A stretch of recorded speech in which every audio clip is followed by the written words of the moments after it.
Hey guys, Kevin Bupp here, and I want to welcome you to another episode of the Real Estate Investing for Cash Flow podcast. Our mission is to help you build and maintain massive amounts of cash flow through income producing real estate investments. Our guest for this week's show is real estate investment expert Ann Curry. Now, Ann is a real estate investor with over 30 years of experience in buying, flipping, developing, and owning rental properties across Washington and Arizona. She started her career making a measly $5 an hour as a preschool teacher, but had bigger dreams and ambition, has since scaled her real estate portfolio to over 150 units and 12 apartment buildings. Now, in addition to that, she also is the founder of Ann Curry Homes, a real estate brokerage that assists clients buying, selling, and investing in properties across Western Washington. So without further ado, I'd like to welcome our guest for today's show, Ann Curry. Ann, how you doing today? Wow. I'm so good, Kevin. Thank you so much for having me. I love doing this. So I'm just excited to be here. Yeah, I'm excited to have you here and just excited to talk shop. It's always fun to learn about someone else's business, kind of peel back the curtain a little bit and and also learn a little bit more about the story, right? The birth Yeah. story of it. You started as a teacher and ultimately, built a multi-million dollar portfolio, which is pretty cool in and of itself. And so excited to get there. But before we do, let's back it up a little bit. I'll give you the opportunity to maybe expand upon your background. Tell our listeners who you are and just I guess a little bit about yourself. Like how'd you find your way into real estate? Yeah. So, Ann Curry, I live in Tacoma, Washington. We're about 30 miles from Seattle. And I was born and raised here, Kevin. So this is home to me. And, knowing this area, it just made sense that I would invest here. But I met my husband we were in the fourth and fifth grade. We didn't date in the fourth and fifth grade, but we met in the fourth and fifth grade. We've been married for 36 years. So we have Congrats. we have two kids. They're both grown. I have a brand new grandson. That it makes life so much fun. But back to the origin story. So, I was a teacher making $5 an hour, whopping $5 an hour. My husband is in the nonprofit world and he was making $14,000 a year. And I remember, Kevin, when we were dating, we were about 18 years old, and we knew we wanted to do life together. So that was kind of settled. But I remember he pulled me aside one day and said, I can't wait to get married. It's going to be great. But, I just need you to know that we may never own a house because I'm going to be in this kind of nonprofit world and I don't know how how much I'm going to make. And I've got buddies that are in that world and they don't own a home. And I just kind of thought to myself, for the first thing that came out of my head was like, it's okay, babe, we're going to do okay, and I'm okay with that. And I'm excited. I love you, you love me. But there was something that was kind of planted inside my heart, and it might have just been a self-conscious thing, Kevin, but I was like, Hmm. I'm going to find a way, right? And I'll backtrack even a little bit further. When I was in the ninth grade, I was babysitting like a lot of, girls my age, just to make a little bit of extra money. And I showed up to a babysitting job and there next to the house next door to the where I was babysitting was going through this like full on renovation. I mean, they were gutting the thing. It was this old, cool craftsman style house in this great neighborhood. And I turned to the lady that I was babysitting for and I said, well, like, what's going on there? They're like totally trashing that house. And she said, oh, this doctor's wife bought it and she's going to remodel it and then she's going to sell it. And Mm. again, like something inside of me just thought, I literally thought to myself, that is the coolest thing I ever heard. Now, this is a long time ago. I'm 56. I was in the ninth grade, so you can kind of do the math. There was no internet. There was no HGTV. There was no people like you teaching people like us how to do real estate. There was no word called flipping. It was just a woman that took an old house, was fixing it up, and she was going to sell it. So plant another little seed.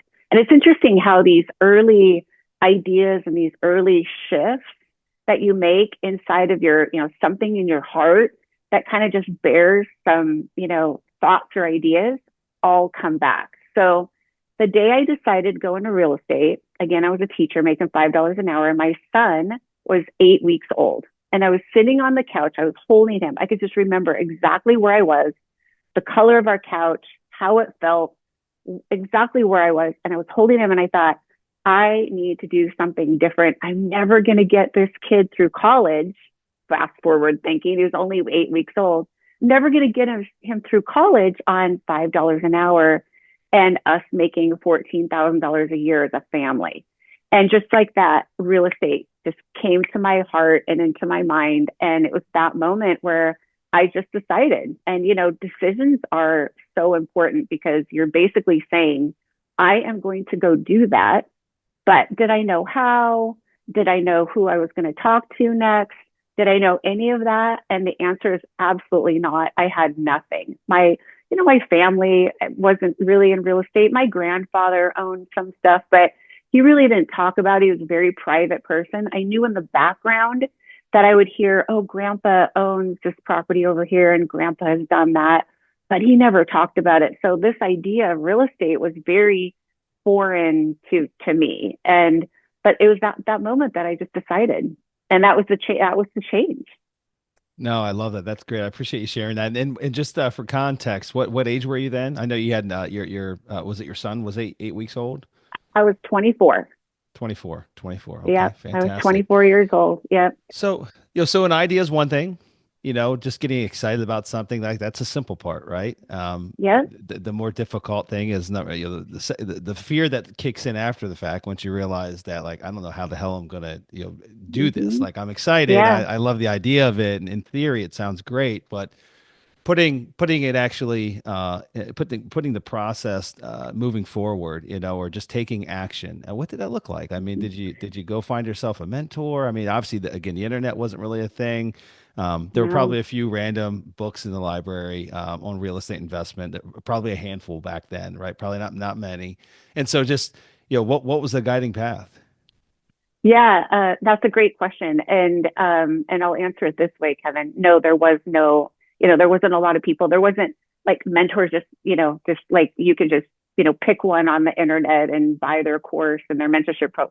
There was Carlton Sheets, though. Do you remember old Okay. Carlton Oh, I Sheets? remember it was one of the first Middle programs of I the ever bought. night. Yep. Yeah, I think we all did. And it's in the middle of the night. You can't sleep. You turn on the TV, and infomercials were just like rampant back then. And so I think we probably all owned Carlton Sheets. But it was cool, Kevin. And one of the reasons why I love to we do free events, part of, my business.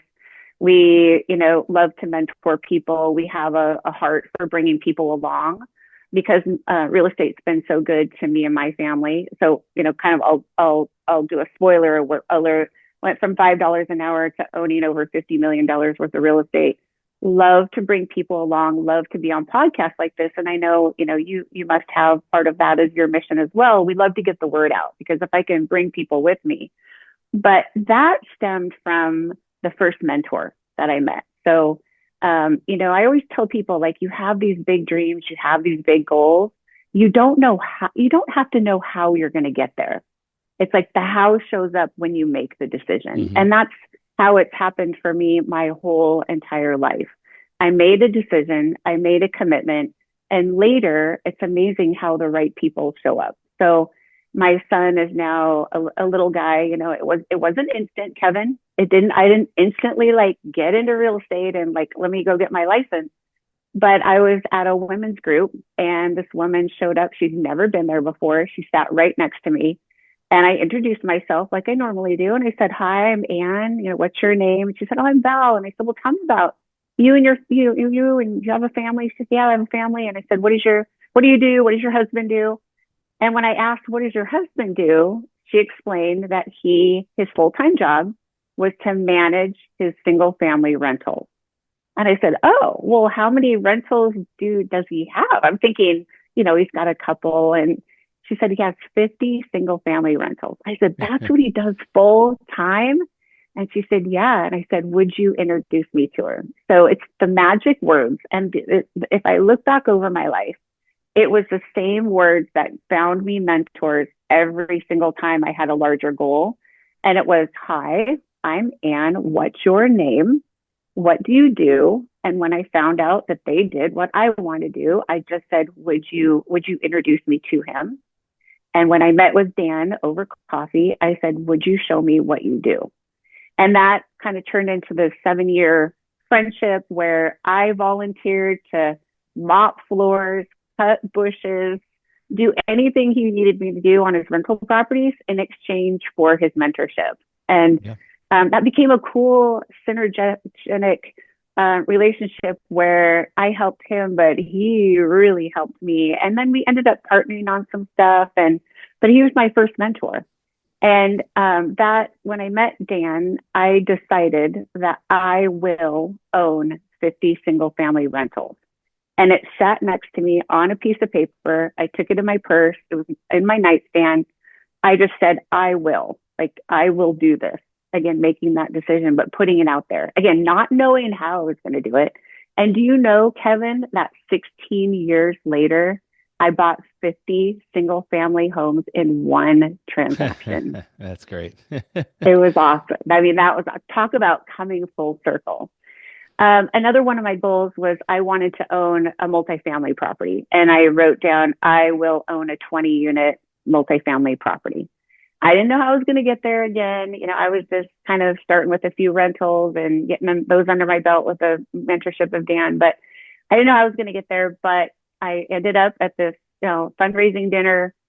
Somebody sat next to me. I said, "Hi, I'm Ann. What's your name?" He said, "My name is John." I said, "What do you do, John?"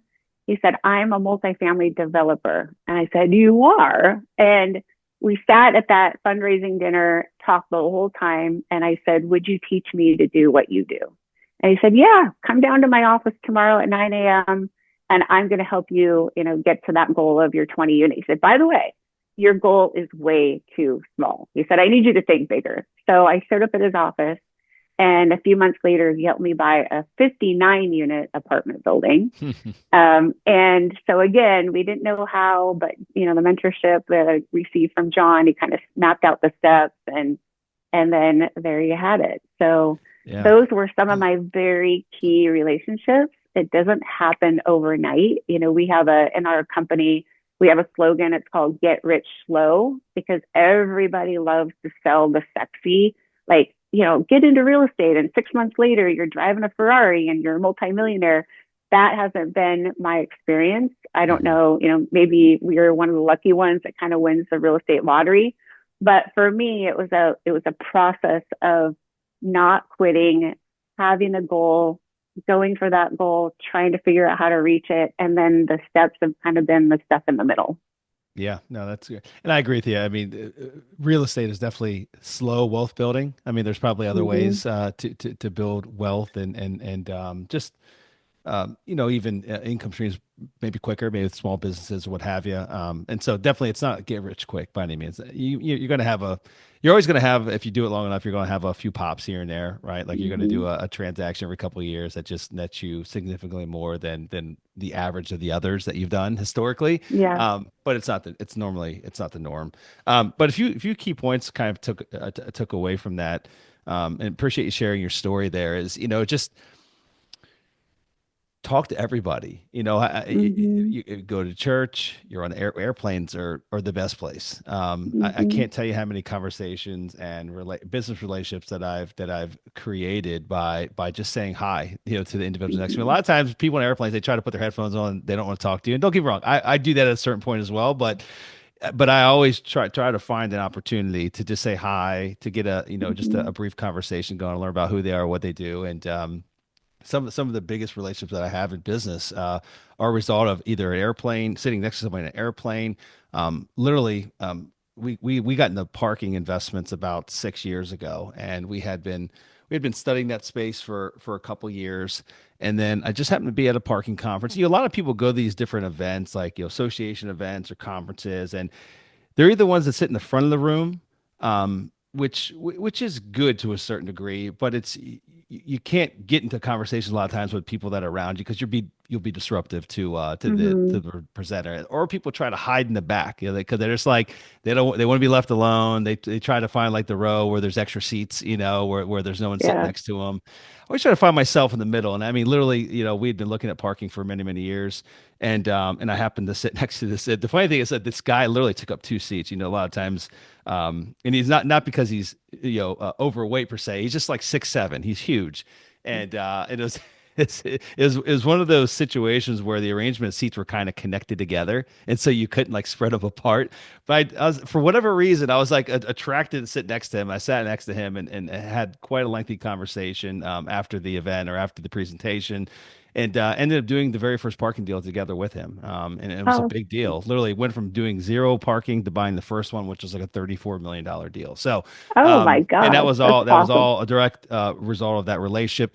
Another conference happened to be another strategic guy that I met within the parking industry. Literally, just talking to the guy he didn't stand out from anybody else. He wasn't a presenter. He didn't have people like flocking around him. But I was like, I just for what we struck up conversation. Ultimately, he's become someone that's literally helped us build now nearly $100 million of additional parking investments over the last Amazing. like 3 years. And so, in a lot of these conversations, even my very first mentor, way back when, was a guy that he was dating my girlfriend's mom. Way older than I was. Really nice guy, but like surely young people my age back then didn't want to have anything to do with people our parents' age and Yes. vice versa. However, I learned that he, just by listening to him and hearing other conversations he was having, I learned how much he liked boats. I love boats. I was a 19-year-old that actually had a boat. I shared it with my brother, and I would go, out quite often. I love the water, and so I invited him out one day, and he accepted the offer, and we spent literally Yeah. the entire day on the boat together, and found out that he was a real estate investor. That's how I learned about the industry. That he's literally the first one that helped me get into. He's the one that helped Mm, me buy my first property, introduced me to private lenders, and just showed me the ropes. I worked for him for free for like 14 months and kind of learned the ins and outs of the business. And but anyway, it's a function of just getting out of your comfort zone. A lot of people, are insecure with opening up just open conversations with strangers. I would say just do your best. You're going out to a restaurant by yourself. Go sit at the bar. I'm not too much of a drinker, but I'll go sit at the bar and I'll have dinner myself. And I always find a way to talk to the people surrounding me. I won't go sit at a booth by myself, just to be left alone. Anyway, so a couple key points I kind of took away from your story was that like you've just always went out of your way to have a friendly conversation. And out of those friendly conversations have come just an incredible amount of value in many different forms that have allowed you to build a incredibly successful real estate practice over the last 30 plus years. So appreciate you sharing that. Thank you so much. I guess I was just going to say, Kevin, the fastest way to somewhere is through someone, right? absolutely, Because I absolutely. could read books, I could listen to podcasts, I could do all these things, but my fastest path to getting there has always been through a key relationship. And Yep. I think people feel intimidated to ask for help. And what I would say to those that feel like they're maybe holding back a little bit and they may not want to approach Kevin or they may not want to approach Anne and just say, hey, can you help me? I would say, we get, and I'll speak for myself, but I'm assuming you're the same way, Kevin, is you get to a certain part of your career and you have some success. You just want to give back. Like, I love it when I get asked for help. When someone says, Anne, I want to do what you do, will you help me? I mean, those are like magic words because there's a part of me that has this need to want to pass on what I know and what I've experienced to the younger people. So if you're out there and you're feeling a little insecure about asking for help, please do. We just did the coolest thing, Kevin, just a week and a half ago. I had spoke to a couple high schools, local high schools that got invited to talk about real estate. And I had these kids coming up to me afterwards and like, can we meet for coffee? Can we get together for lunch? Can I interview you? Can I? And I had them all around. I said, you know what we should do, gang? They're like, what? I'm like, let's rent a bus and I'll bus you guys around Tacoma and we'll go to all these properties and I'll teach you for half a day, but you could just experience it. And so we went to a pre-flip and they got to walk through an icky stinky house. And we went to my multifamily and they got to see that. We walked through a house hack where my nephew was house hacking. He had a roommate and he was buying this duplex. I mean, we walked them through some new construction. At the end of the day, they were so lit. And so now I'm having these now private conversations now that they've seen it with these high school kids. Cause I feel like if I can bring people with me, it makes the journey like so much more fun. Yeah, no, I agree with you. No, that's an awesome story. I love that. That's a brilliant idea as well, especially to just get the flame, going. And it's probably Yeah. that's probably an occupation. They're probably at the stage where we're trying to think about like what am I going to do when I grow up? What do I want to go to school Hmm. for? But like, I bet you real estate, the majority of them did not have that in their mind, unless they've had a family Mm-mm. member, like a father, grandfather, or an uncle in the business, right? But like most of them probably didn't consider that as one of the occupations that they might have a passion for. So yeah, Yeah, that's awesome. I love absolutely. that. Yeah. So I'm curious, like on that same note, as it relates to like just people reaching out for help, I'd be curious to know kind of your system. How do you manage?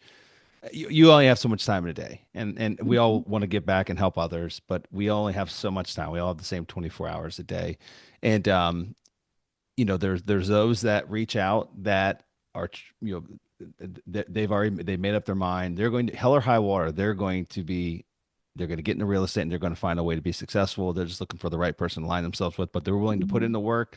They realize it's not going to be easy.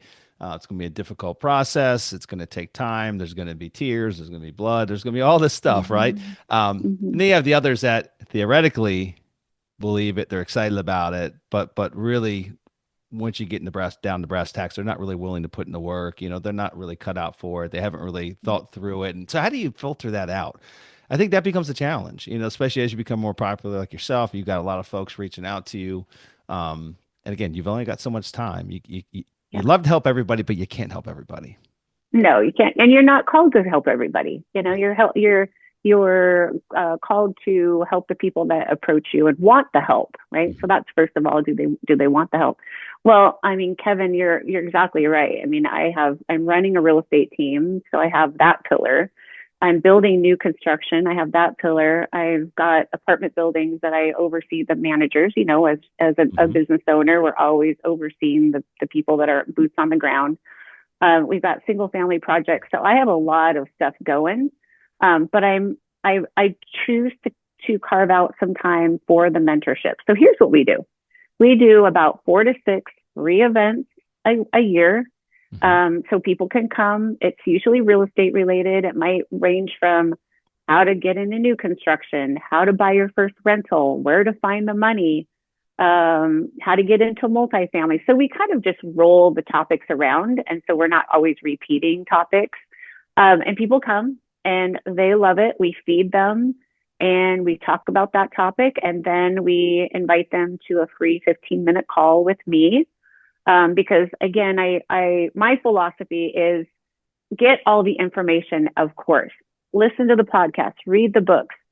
Information is great for like understanding strategy and understanding the terms and the technology and listening to people be successful in their experience, but it's not awesome for strategy Mhm. because you take in all this stuff and you're like, okay, what do I do next?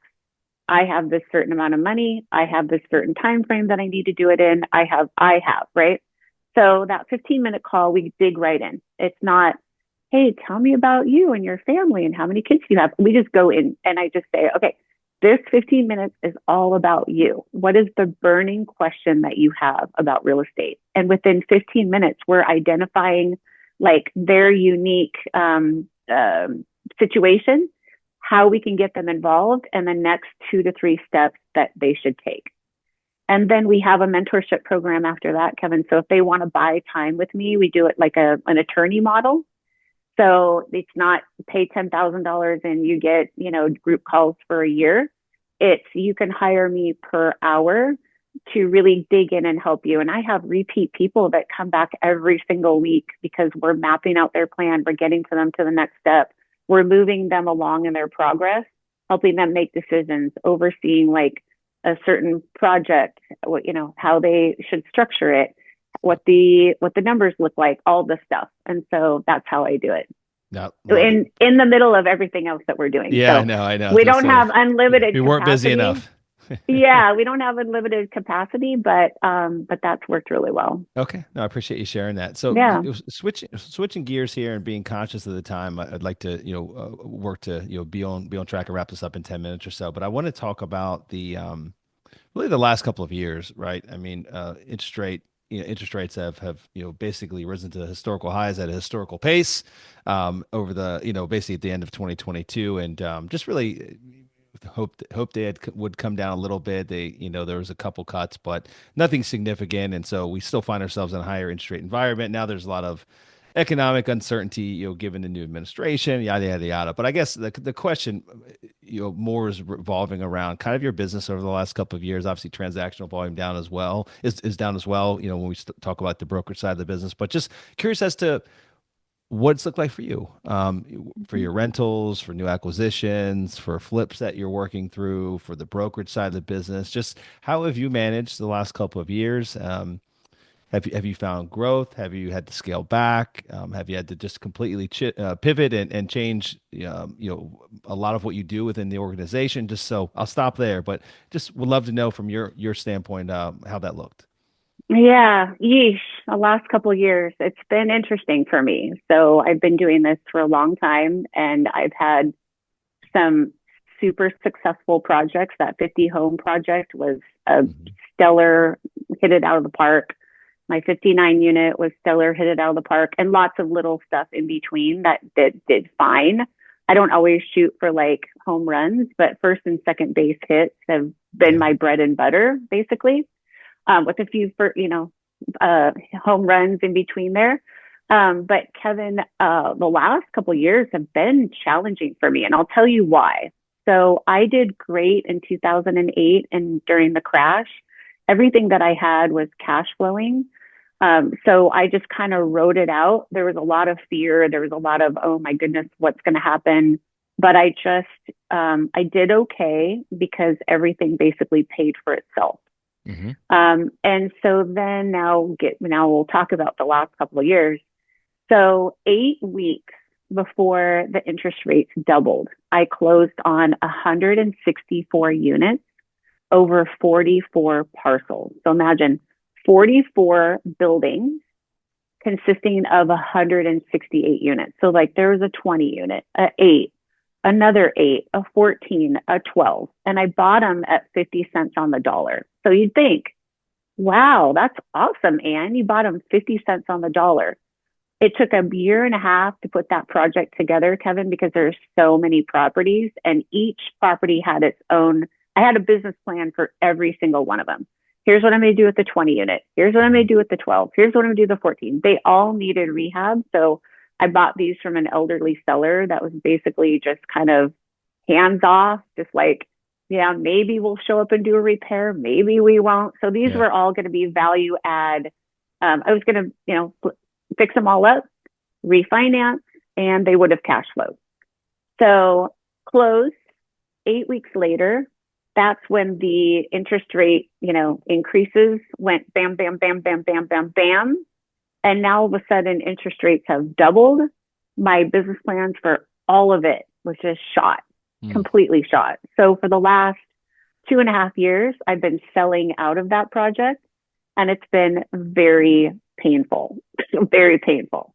Hmm. So, real estate's interesting because you can, even do all things right up front to prepare. But if something kind of crazy goes on and your timing is off, then you have to pivot and you have to go into solving it mode. And that's been the mode I've been in with that project for the last 2.5 years. Meanwhile, I've been building these luxury townhomes, which is doing great. We've been doing some flips. So I always have multiple projects, but this one project, that 168 units, has zapped a lot of energy because it's taken so much energy to figure out how to get out of it because my original plan wasn't going to work. So fixing them up, refinancing them at the higher interest rate, the numbers just weren't going to pencil. So I've just been selling my way out, and it's been kind of I just like I'll get through this. Some people had a really hard time in 2008. That wasn't my hard time. It's been the last couple of years that I've had to kind of just like buckle down. It's kind of like trying to navigate a rocking ship in the rocking ocean. It's just like stay steady, keep going, Yep. hit it every single day, and the only way through is through. But meanwhile, in the last 2 years, we've grown our team on our real estate side. So we've actually gone in. When COVID hit, I sat down with my team and I just said, hey, gang, we're not going to change anything we're doing. We're still going to make all of our calls. We're still going to do all of the things. I know you're going to be hearing all this, ruckus out there, and we're not going to listen to it. We're going to stay steady and we're going to work harder, not less. And Yeah. yes, you're all going to be working from home. We're not going to be in the office together, but I want you to keep your consistency, keep your schedule, and work the same as if you were working before, if not harder. So we did great through COVID, and we grew the team the last couple of years. So it's been a little bit of a mix, Kevin. It's been interesting, But when Yeah. things change, we have to change with it, and you just Well, have to ride it yeah. out sometimes.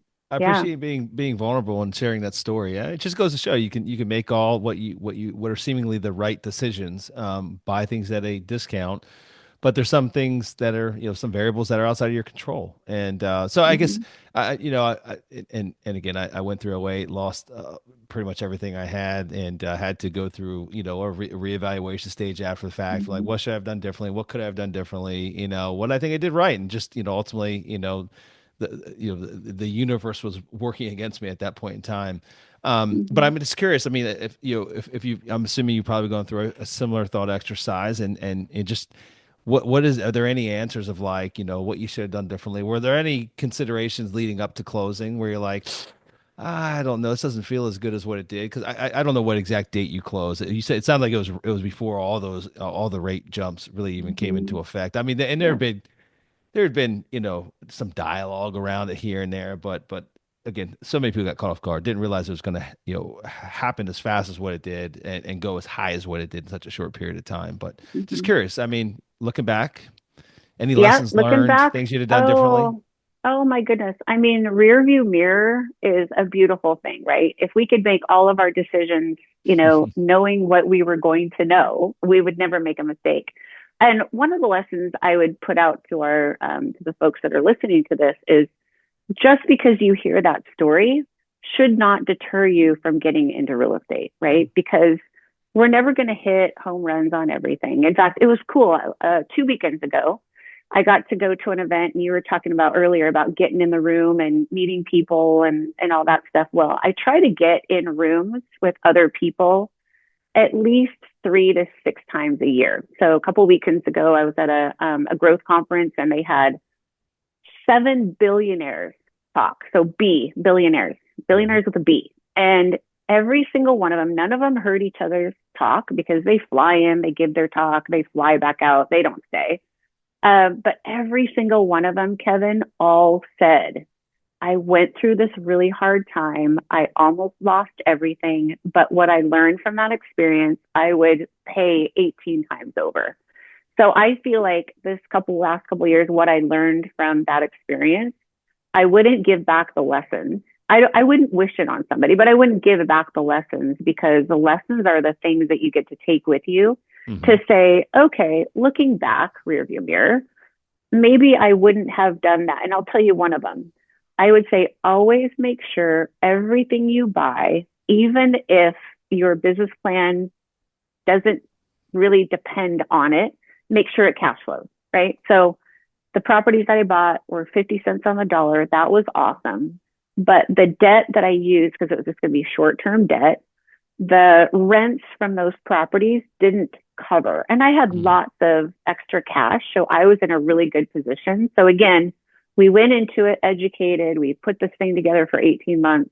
Interest rates were at 4% when I bought it. And if they would have stayed at 4%, I would have been great. I would have done phenomenal. I mean, it would have been at least a 3 base hit. But interest rates doubled within 8 weeks after, leading after. And I had to completely pivot. And then it was a race to sell as fast as my cash would float me, right? Mhm. And so, the painful part is like you're watching your cash go away. And this thing is like draining your energy because you're not, it wasn't working the way you wanted it to. But everyone that's ever done anything great has had to go through a season where it's like, ooh, this is painful. And again, it's that decision making process where you can't quit. You got to work your way through because the only way through is through. But we're all going to go through it. Yeah, And, you don't get to the top without some resistance that's getting to right. the top, right? Yeah. And I'm assuming if since you bought those at roughly 50%, 50 cents in a dollar, 50% of their current market value. I know that valuations have been impacted as well with the rise of Hmm. interest rates, but probably not not as significant as 50%, I wouldn't think. And so are you still finding the ability to, it sounds like you're selling them off, and it maybe won't be completely whole when it's all said and done because you've had to feed the beast, as I like to call it, Hmm. for a period of time. But the good thing is, I think the takeaway from the story is like you always try to think. At least me, I go through this exercise of like, what's worst case scenario? Can I get comfortable with Hmm. that? Well, it's not comfortable. But can I at least get comfortable with that? And what's well, okay? Hmm. What go down the rabbit hole. Keep asking yourself that question till you get to what you feel truly could be worst case scenario. Worst case scenario in my mind in a situation like that is like literally, I lose everything. I lose the roof over my head. Lose my children because I can't support them. My wife leaves me because literally I'm a financial train wreck. And like, but even then, that's pretty bad, but I still got Hmm. both limbs. I've got all four limbs. I've got my Hmm. brain. I got my wherewithal. I've got my dignity, and I know that I can still climb back out of it. Again, that is like rock bottom. And most of the time, you find that you'll be far away from like of being arriving at what that worst case scenario you come up with. And again, you've had to feed the beast. It's money. You can make more of it. Um, you've got your family, you've got your husband, you've got your children, you've got your grandchildren, you've got a supportive team around you, right? Like you've Yeah. got the mechanisms in place to work your way through it, and it sucks and it's painful and it's Yeah. emotional drain, but it could always be so much worse. And so I'm glad to hear that there's a plan B. Like you literally Yeah. have a plan B, and the plan B is that you could also look at it as like it'd have probably been much more difficult if it was actually just maybe one or two large properties to get your Hmm. to get out of it. Then like you're able to like peel, Hmm. peel properties off one by one. I don't know. Like I'm just trying to thinking through like kind of the silver Yeah. lining, right, in the whole Yeah. Yeah. situation. Um, Yeah, yeah, and it's a good lesson on also diversifying a little bit because yeah. my real estate sales team is going great. We built these other properties, these luxury townhomes, and those are a Hmm. winner. So you if you stop when things aren't going well, you'll never get back to winning, right? And Yeah. so you never ever stop at a low, or you don't derail and stop doing something just because it's tough. Your shoulders grow wider. You learn your ability to solve you know, uh, complex problem. I'll say challenges, right? But in the same, you know, part of that whole conversation is, let's go back to '08. And '08 was super challenging, but Hmm. in challenging markets, there's always opportunity. So you have to look at what does today mean to the opportunities that are out there, right, Kevin? Yep. So Yep. it's like when people are fearful and they're not buying, it's like go out and buy and making sure it makes sense, of course. But when everybody's frothy and they're going, you just really got to be thoughtful about, is this a really Yeah. good time to buy? So look for the opportunities. Higher interest rates means some multifamily isn't making sense. Well, when it's not making sense, people are pulling back. So there might be some opportunity in the market, like say if you could get some seller financing. So you always have to be saying, what does this challenging market, what's the Hmm. opportunities that it presents? And that's how Yep. you win. Yeah. I agree with that. No, that's Yeah. wonderful. Well, and this has been a fun conversation. I really appreciate you coming Mm-hmm. on the show. Lots of valuable insights that you've shared, and again, appreciate you being vulnerable and sharing that story. And wish you all the best.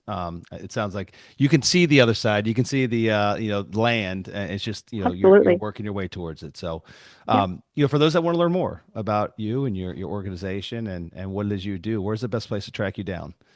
Yeah, so our website's anncurryhomes.com. So we have a lot of free resources on there. And then Ann Curry Homes on Instagram. We do free events and we'll do some webinar stuff. It's all for free. So follow us. We'll give you our All right. content. Yeah. All right, good deal. Well, guys, I'll put all that in the show notes. And Ann, it's been an absolute pleasure. Thank you so much for coming on the show today. Yeah, you too, Kevin. Take care, my friend. Alrighty, guys, that's all we have for this week's show. So until we meet again next week, this is your host, Kevin Buff, wishing you huge success. Take care now.